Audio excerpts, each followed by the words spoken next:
Welcome to Nina and Dariella's Spring Show. I'm Nina Kozłowska, content designer from Poland. Dariella Scavino, psychotherapist, yoga and dance teacher. In this episode, we're gonna talk about spring in Norway, what's new for us, and what we found interesting. What's favorite for you in spring, Nina? My birthday. Wow. Obviously. Just recently I've turned 30, so it's also a big transition for me this year, because I take it very symbolical. I don't know why, but I feel like grown up now. Can you feel the difference? Yeah, I can see. I'm like more mature. Yes, our conversations have gone to another level. That's why we are doing a podcast. Yes, exactly. Right? We are friends, both expats, both mothers of toddlers, and both living in Norway for 2-3 years. Yes, So, and not anywhere in Norway. We are in a very little Viking town called Horten. yeah. We are like 1 hour south from Oslo. It's not a lot of people, but I found that there are plenty of amazing people and also quite a lot of expats thanks to the technological companies. So it's easy to find friends if you're extroverted like I am. Right. It's called the Silicon Valley of Norway. Yeah, that's what they call it. There's even a satellite, and recently they launched a job posting on the Yes. satellite. Wow. So maybe an alien would also come Yeah, to right, Horten. right. I've A seen lot of this. expats. It was very strange. Yeah, it's a very particular place, but it's nice. It's above the sea. So for me, spring it's a new hope. It's getting we're getting more light. We have more sun, so I can't wait for some days at some warm days at the beach. And I'm still struggling with some headaches because of the weather change. In April it's still one day it's very cold, next day can be very warm. It's quite windy, so it can be a challenge physically. And it's pollen season, so a lot of allergies are being triggered since the middle of March.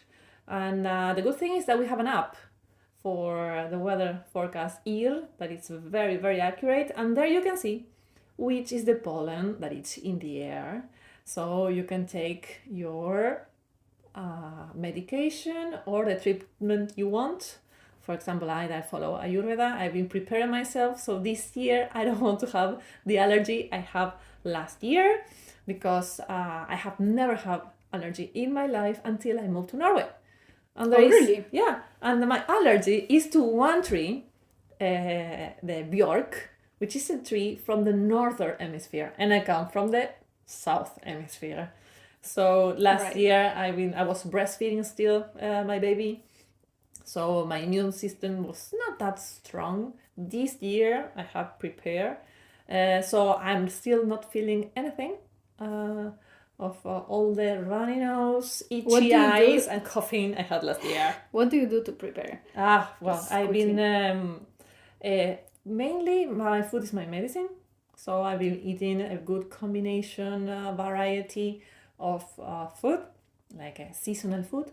I cook a lot, so I don't buy pre-made food. I don't use much sugar. You're so healthy. So I try to follow a healthy habits. Also sports, and yeah. Spring is very good time to start some sports activity. If you don't do that even on the winter, because that can be challenging if you're not into cross-country skiing or something in Norway. So now I'm waiting for them to clean the gravel from the streets so that we can finally go on biking trips. Which gravel? Yeah, that is new for me too, because in Peru, Argentina, we don't have gravel because we don't have ice and snow in the streets. Yeah. So basically, just a context for everyone, in the winter they put a lot of gravel on the streets so that you're not gonna, because it's so slippery on the ice. And now in spring all the snow is gone and we are left with lots of gravel. And both me and Dariella, we are wondering, where do the gravel go? I don't know, they clean it and they reuse it next year. Yeah, yesterday I went for the first time to ride with a bicycle, but at the beginning I was a little skeptic about the gravel. I would be too. I'm taking a baby with me, I have to be very responsible. So how was it? It was very nice. We went to the seaside, it was not so windy, and we are next to the Oslo fjord. Horten is looking at the sea, one of the charming things we like about moving here. And it's so beautiful because now we can start doing things outdoor that were more challenging or impossible on winter. Yeah. Because on winter with all the snow, we have so much snow, sometimes I couldn't push the stroller, so we need the car. Oh, because they don't clean all the pavements and all the streets all the time because they don't have the capacity. So many times we went out, but we have to go in the street because there is so much snow on the pavement. But Norwegians are good drivers, very respectful. Yeah. They are very careful, and in most streets you can go maximum 30 kilometers. So that's quite slow, and they're very respectful. And I would say even sympathetic about mothers who push the strollers in any weather. So I think that's still very nice. Yes, they always smile when you have a baby. Yeah. Or dog, because I have both. And they smile at both of them. Yeah, well, I've been cleaning gravel from my garden because for the sake of the rest, the machines come shoveling the snow from the main roads and the streets, and they throw it where? To your garden. And comes the snow with gravel. So I've been with my daughter learning, let's play that we pick up stones and we take them, put it in this bucket because I want the grass and our hedge and everything to grow nicely. My son would love that, so next winter we'll come to help you with our we have so many excavators, so and in Norwegian it's called grave machine. So when you need help, we're there. Yeah, thank you. Yeah, well, now we are having a lot of on winter we have a lot of exercise with shoveling the snow. Yeah, but now it's not so good for your back though. It hurts a little bit, yes. Yeah, it keeps you active, and it's nice sometimes to go out and breathe that cold. Yeah. I love the January 1st when we met with all of our neighbors that are retired already, so quite advanced in the age, and we met outside. Everyone were shoveling snow and just greeted everyone, and we actually baked some cookies, and we went through the snow. Like my son his head was barely above the snow. We would be going through these piles of snow and giving the cookies to everyone, and that was very sweet. So I feel that's kind of the particularity of living in a small, nice Norwegian city, that everyone is very friendly. My neighbors are also advanced in age. Actually, the one next door is over 90. He lives alone, but and managing. Yeah, that's nice. As there is a lot of help for old people in Norway, and that's something that it's different from the rest of the world because not every country can afford the kommune to send someone to help. So someone would come and help with the groceries, would help cleaning, would help cooking if necessary, until the person decides to go to a sykehjem, to a home, or whatever the person decides. So if you are old and your children and family are far away, the government has a structure to give you that support. You can see a lot of cars branded with Kommune logo, so you can see around the town, so you can see that they are actually going everywhere to help, and that's very nice. And also I think that elderly are quite energetic. I don't know, I won't say active. And also very independent. It's part of the culture. It's very different from us in Latin America. Like in Latin countries, grandpas expect you to take care of them. Yeah, and exactly. if you send them to a home, it's like you don't love you're a me. bad daughter. It's the same in Poland, so it's interesting how that's similar for our countries. But that's also a thing that you can see elderly outside a lot, and they are very active and meeting in coffee houses, and that is also very nice to see these people enjoying. And I think they enjoy spring. Yes. Because they can finally commute to the city center. And they walk, and in Horten you see a lot of over 70s with bicycles. And this is not just a flat terrain. We have hill up and down, where some are electrical bicycles, but they stay active. That is great. But then spring brings also a lot of flowers and nice gardens, and that's something that I like a lot about Norway, and is that people take care of their gardens. So all the entrances in the houses, they have flowers now. It's the yellow flower, the poskalille, and another ones. That's why it's the color of Eastern. Yeah. And so I wanted to do that in my garden too. We always take good care of the garden, but going to flowers, that is a new level for me, because I don't know how to take care of them. Same here. So when you learn, teach me. Yeah. Well, I went to the plant shops on a Sunday. Everybody was shopping, and it's the weird thing that a shop opens on Sunday because everything is closed, except little grocery stores or plant places. Because plants are very important in Norway. It's like it's more important than food. So on Sundays, they rotate. That is not the same people working, because Sunday is important, it's a rest. And there was this woman, she was obviously a retired woman working to do something, to talk to people. And she taught me a lot, because of course you enter and you see plants on one side or on another side, and I don't know the difference. But she taught me which are the plants that can cope on winter, and some other plants that are beautiful flowers that will bloom on spring. They will bloom also or on summer, but then during the winter you have to bring them inside the house. So I'm not ready to do that yet. I found this a lot of work, because you have to take the plant from the ground or put it in a pot with wheels and push it in somewhere inside your apartment or house. That sounds very strange, and I gotta say I'm hearing this today from you or from anyone for the first time in my life, that's what you can do. In Poland, people usually have plants on the balcony, and when it's too cold, they would bring them in, but it's like they are already in the pots. So that's very particular. Yeah, they love exotic flowers. So they bring flowers that come from France, Denmark, or further south. And they know they can survive just this season. So then you have to carry your plant inside. I probably will do it in the future, but now inside my house I have already enough plants. So I focus on the flowers that can cope outside.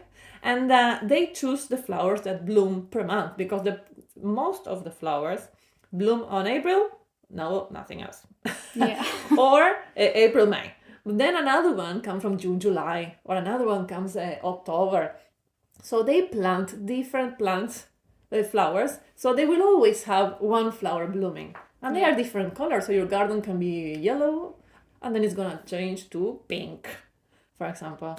You know, I've just remembered, because I visited my sister in Oslo, and her husband, what he did to take care of plants in the garden for winter was that he put sheep's wool, like kind of covered the plants so that they don't get too cold. Wow. And to protect them. And that was the first time I heard about it. And this is the first time I heard about it. So that is very interesting how how they care about gardens, how important that is, and I think that says a lot on Norwegians' approach to nature and how they appreciate it. Yes, and how the seasons are so different, and so you have different ways to adapt and to transition to the next one, and they are looking forward for this garden. They spend a lot of time in the garden and outdoors and taking care of the house. So that's something that I think we as foreigners we can take as a good practice to do. Or anyway, if we are moving into Norway now, or we have been for some time, and we are looking to make our home feel like home, that is a very good thing to do. Like take care of your balcony, the space that you have, and choose the flowers that you like. Yeah. And make also a special place.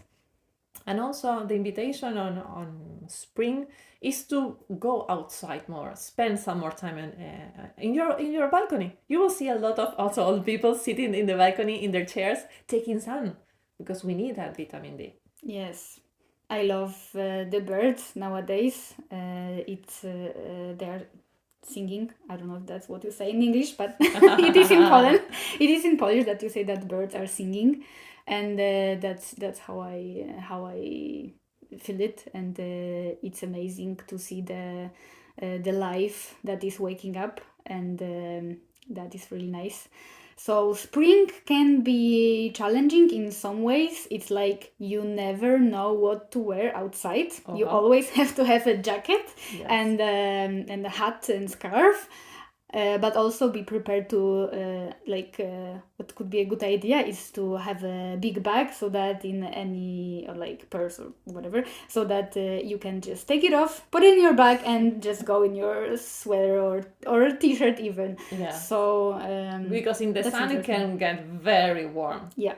So. And especially if it's not windy in some particular place, then it can be very warm, and that is nice. I gotta ask you, do you have any Ayurveda tips for April, for this transition? Yeah, about routine, your daily routine. It's nice to adjust the routine to the season. And that's a very important part in Ayurveda. So now that the days have longer times of sun, it's also, we can adjust by sleeping a little less. Like winter is inviting for sleeping more. So on the spring, now in April, you could go to bed around 10 and wake up a little earlier and enjoy My that. son definitely takes this advice. He's waking up early so he can enjoy the sunrise. Although now the sunrise is 5:50 in the morning. Yeah. That is quite early for me, I have to say, because I wake up with my daughter too. But it's so nice because we can wake up early and have this slow start of the day. Well, slowly, our routine particularly is to sit on the sofa. We have the light from the sun coming into us. Yeah. And now we choose one of her books and we read it. I start the day by drinking warm water, which is also an Ayurvedic recommendation.